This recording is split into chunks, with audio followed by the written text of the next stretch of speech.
क्या human rights यानी मानवाधिकार के फील्ड में करियर बनाने का सपना है? अगर जवाब हाँ है तो नेशनल ह्यूमन राइट्स कमीशन यानी एनएचआरसी एक बहुत ही ज़बरदस्त मौका दे रहा है। तो आज हम इसी इंटर्नशिप प्रोग्राम की हर एक डिटेल को समझेंगे ताकि सारी ज़रूरी जानकारी आप तक पहुंच सके। अच्छा, सबसे पहले ये समझना जरूरी है कि ये इंटर्नशिप आखिर है ही क्यों। तो देखिए, इसकी जड़ें हैं protection of human rights act 1993 में। ये कानून सीधे सीधे एनएचआरसी को जिम्मेदारी देता है कि वो लोगों में ह्यूमन राइट्स को लेकर जागरूकता फैलाए।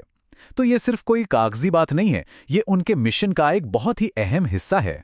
और इसी मिशन को जमीन पर उतारने के लिए एनएचआरसी देश के काबिल स्टूडेंट्स को अपने साथ जुड़ने का मौका देता है। सोचिए, ये सिर्फ एक इंटर्नशिप नहीं है, ये एक बड़े मकसद का हिस्सा बनने का सीधा सीधा न्योता है। तो चलिए पहले सेक्शन में देखते हैं कि ये इंटर्नशिप ह्यूमन राइट्स की दुनिया में एक एंट्री गेटवे की तरह कैसे काम करती है।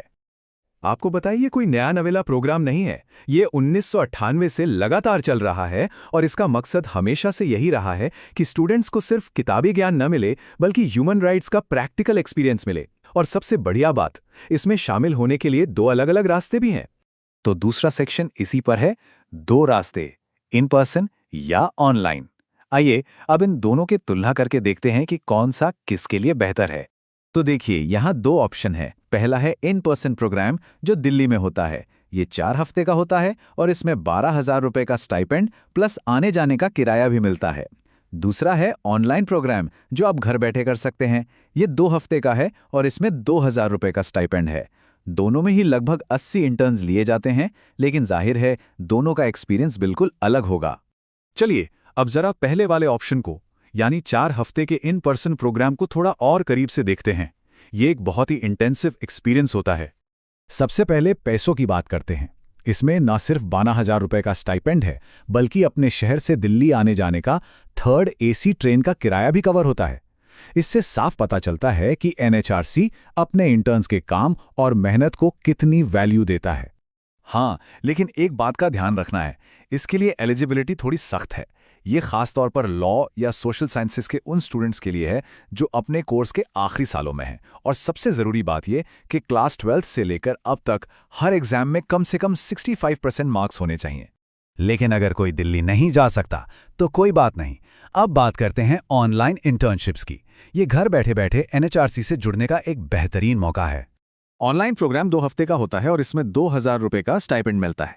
ये उन लोगों के लिए एक शानदार ऑप्शन है जो किसी वजह से दिल्ली नहीं आ सकते लेकिन एनएचआरसी के काम का हिस्सा बनना चाहते हैं। और अच्छी खबर ये है कि यहाँ एलिजिबिलिटी का दायरा काफ़ी बड़ा है। कोई भी स्टूडेंट जो किसी भी सब्जेक्ट में ग्रेजुएशन के फाइनल ईयर में है, पोस्ट ग्रेजुएशन कर रहा है या फिर रिसर्च स्कॉलर है, वो अप्लाई कर सकता है। यहाँ मार्क्स की शर्त भी थोड़ी कम है, सिर्फ 60%। अब आते हैं तीसरे और सबसे ज़रूरी हिस्से पर, सिलेक्शन होता कैसे है। इस प्रोसेस को समझना बहुत ज़रूरी है।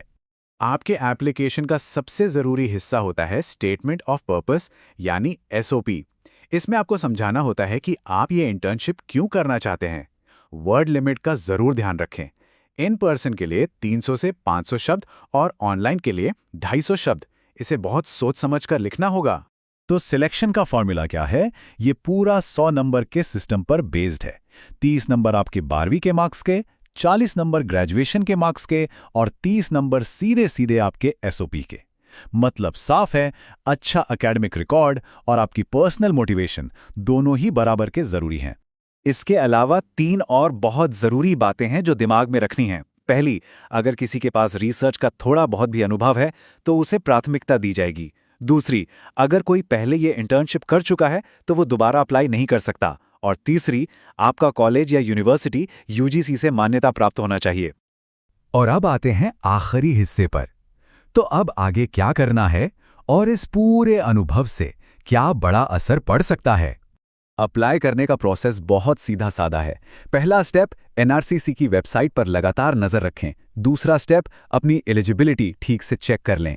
तीसरा, एक बहुत ही दमदार SOP लिखें। और चौथा, टाइम पर ऑनलाइन फॉर्म सबमिट कर दें। आखिर में एक बात याद रखनी होगी, ये आपके CV में जुड़ने वाली सिर्फ एक और लाइन नहीं है। ये भारत में ह्यूमन राइट्स को प्रोटेक्ट और प्रमोट करने के इतने बड़े काम में सीधे तौर पर अपना योगदान देने का एक मौका है। तो ये थी एनएचआरसी इंटर्नशिप के बारे में सारी जानकारी।